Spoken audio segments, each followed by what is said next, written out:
Hi everybody. Today we are here with Mark van der Hem. It's a pleasure to stay here with you. Mark, how are you? How's it going? Thank you very much. Nice to meet you. Yes, I'm fine. Thank you very much. And you? Yeah, fine, fine. We are waiting for this interview a long time. We started to talk a few months ago, but we know you are a busy coach, and yeah, I think it's a great opportunity for our audience to talk about your experience in different countries. We know that you have just announced that you come back to Netherlands, and because you were working as a performance director for Azerbaijan Judo Federation. So can you tell us a little bit about that? Yes. Yes. Well, as you say, I come back to Netherlands. I come more or less. I come home.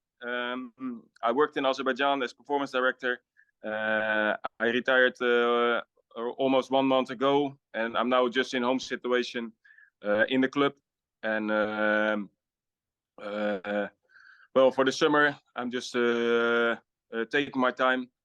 Um, and yes, the experience in Azerbaijan was really amazing to see all what's happening there, from the younger ones till senior level. Especially with the younger ones, they have so much talent for athletes, and even athletes 15, 16 years already follow really good programs with a lot of trainings. This is also why they have really good teams in cadets. But the total experience was really amazing to be. Mhm. Can you explain us a little bit more about how's your role there as a performance director? Because yeah, we don't know if you are more focused on maybe in the young generation or maybe on the planning or periodization Mm-hmm. for the No, no, competition. yes, my role was that I was performance of the whole team. So we can speak about the cadets, the juniors and seniors, also to develop the woman part of federation.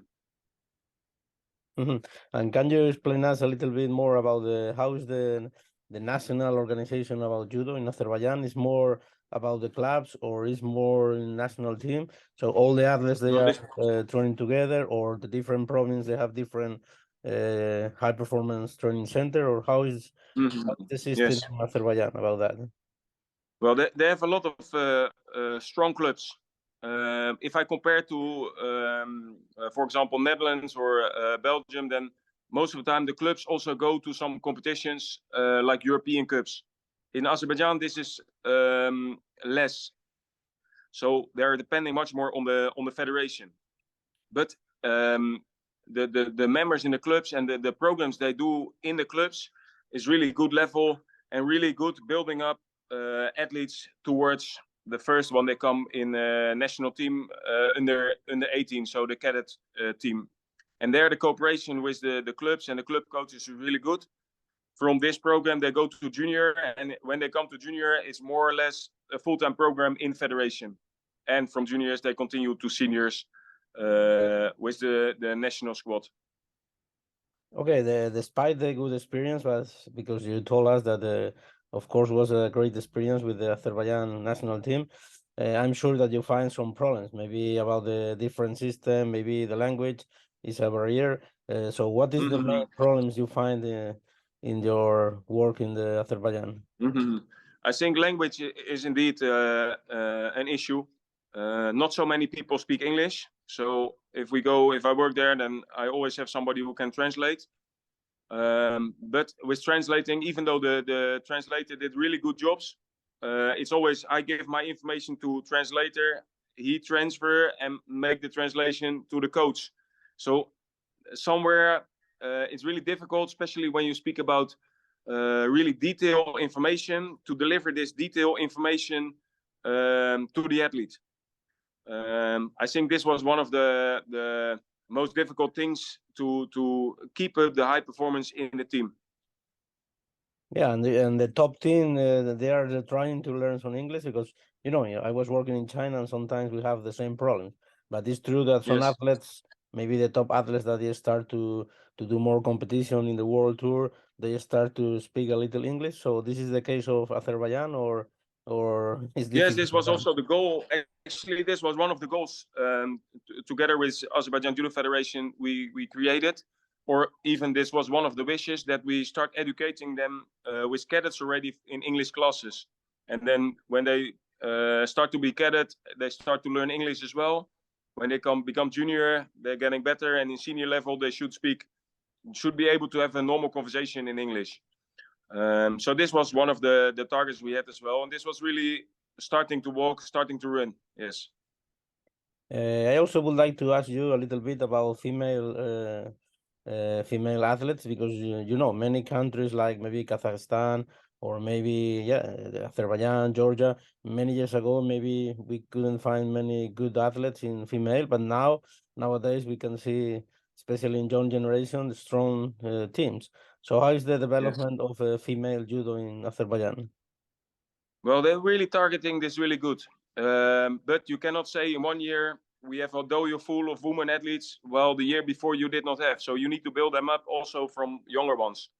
And I can say that there are really coming some strong athletes coming up,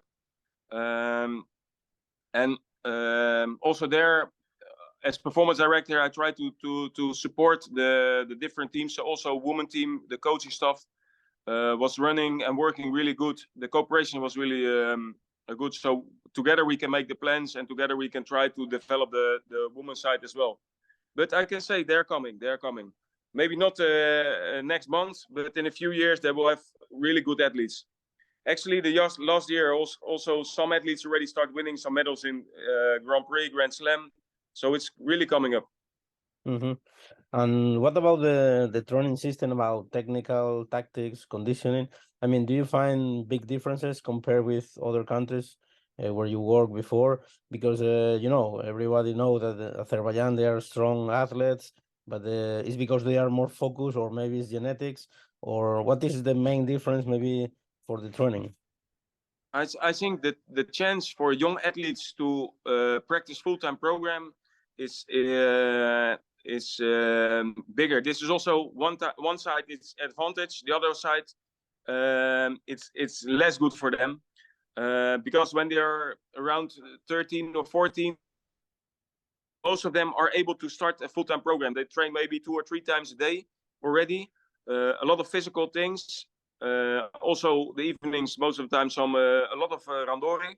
And this is why also in this area they're really strong and well developed. If I compare this to Belgium, Netherlands, everybody need to go to school, need to do school. Sometimes is able to cooperate with a judo club, but there this is not so much issue as it is here in Netherlands or Belgium. And what about the support of the athletes? They have the full support of from the government or federation. I mean, they can have a good life doing judo, or they have some Yes, yes, sponsorship, or yes. If they are good athletes, they really can have a really good life with the results they pick up in judo. And this is also a chance for them. If they really become good athletes, they have really good life. Yes. Mhm. And yeah, talking about the differences between you, because we know that you worked before in the Netherlands and also in Belgium. So, what do you think is the main differences between the federation in Azerbaijan and these countries? Mm, well, organization wise, I think everybody have his own culture, his own background, and start to work from there.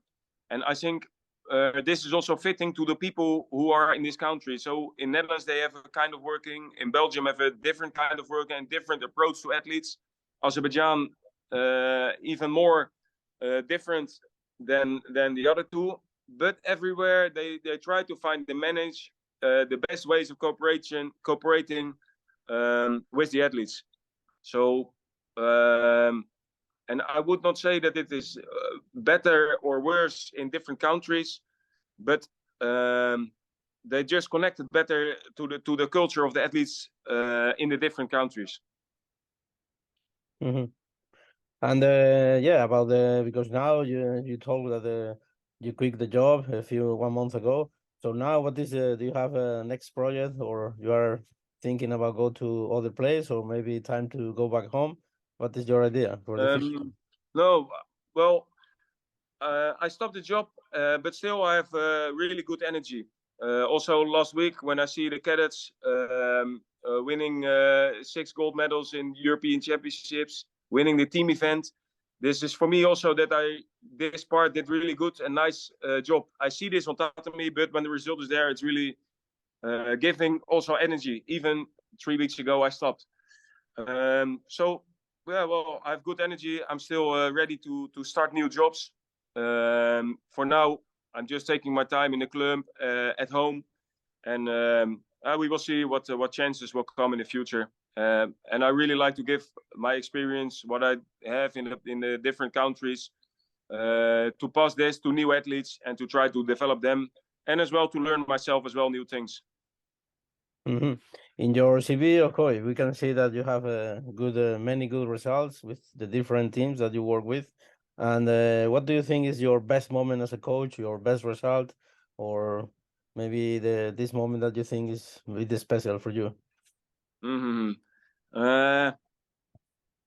Well, I can point a lot of things where I say, okay, this is the moment, or this is the moment, or this was a nice moment. But the moment I put one moment in front, I also say that the other one were less. So for me, I'm really happy to see that I can work in Netherlands and deliver there with athletes some good work. In Belgium, I had the same. In Azerbaijan, I had the same. So for me, the nicest part is that I really enjoy judo.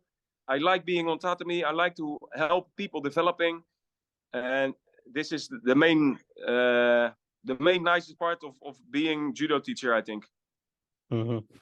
Okay, and going back about the Azerbaijan experience, because as I told you before, you know that I was working with China team, and maybe it's the same problems like in Azerbaijan. It's a big team, many different coaches, different culture, different languages. So you know, in football, for example, when one head coach go to another country, the normal thing is that you bring your own staff, therapist, maybe psychologist or strength and conditioning coach.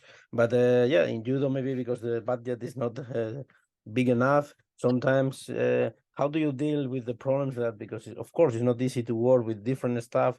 Maybe they have also in judo different ideas of how to develop the athletes. How do you deal with these problems in the national team? Yes, I think that when you compare it to football, it's easy. You can pick up some people, you put them in a place, everything is arranged. After 4 or 5 years, if somebody stopped, nobody have to work and they can continue. In judo, this is difficult because you cannot expect from a whole team to let the job at home free and go 1 or 2 years somewhere else, because the day they stop there, they need to find a new job and they need to have some backup. So this in judo, I think, difficult. About the cooperation, I think that everywhere it's possible to cooperate with the people who are working in the system. Of course, not everybody is developing or delivering. I need to say delivering what you expect. Okay, this you need to solve and this you need to pick up. At the other end, it's also good when you have staff members from the area, because they know the place, they feel the place better than you do it yourself. Of course, you have ideas, but sometimes your ideas are not fitting with culture or not fitting with religion, maybe. So I think the cooperation there can be really valuable. So I think this is good. Maybe better than take all stuff and put your own idea completely in. I think you always should cooperate with the people who are there. Also in judo, I think longer term, when you want to pick up and develop younger athletes, you need the clubs, you need people around who supporting you. In judo, it's, in my opinion, difficult or not possible that you only say, okay, I take this athlete and the rest I don't care. There always should be a connection between a club and national team. Except some countries where judo is so big. If you look at Japan, okay, it doesn't matter, because anyway there are coming new athletes every year or maybe every half year. So there they don't have this problem. But in Netherlands, Belgium, when it's really shorted, Azerbaijan also have some more numbers. But the cooperation with the country is I think, one of the most important things to make sure that the cooperation is good and the ongoing development of athletes is there. Mm-hmm. And finally, I would like to if you can tell us about can you guess the results for Azerbaijan in the Olympics? Do you think they have a good chance to get medals, or what can you expect for that? Yes, I think they have a strong team, and if they develop medals, of course. How many is difficult to say. I don't have I don't have this ball where I can see what's happening. So, but I think a lot of countries have some good athletes, and it's important that that the way towards there stay calm, in a good development and in a good cooperation with the athletes, and then from there, this is the starting point to deliver, I think. And finally, can you tell us a little bit more about your country, Netherlands? How do you think they are working on the national team? Because of course it's a strong team, always in the podium. So, what can you say about your team? Yes, I think the Netherlands is running with a national center. They start 6 or 7 years ago, national center, and from there they try to develop the club system. So before we had clubs, now it's one national center, and this is still the way they are building and try to make it better every day. Okay, Marcus. So just thank you so much for the interview. We really wish that you have good luck in your next projects. I'm sure that you are going to success everywhere you go because with your good experience, with your knowledge, I think it's easy. So thank you so much Easy, for easy share is never. your. Easy never. Thank you to share your experience, and I hope we have the chance to meet again. Okay. Thank you very much. I hope to see you also again. Thank you very much. Thank you, Marcus.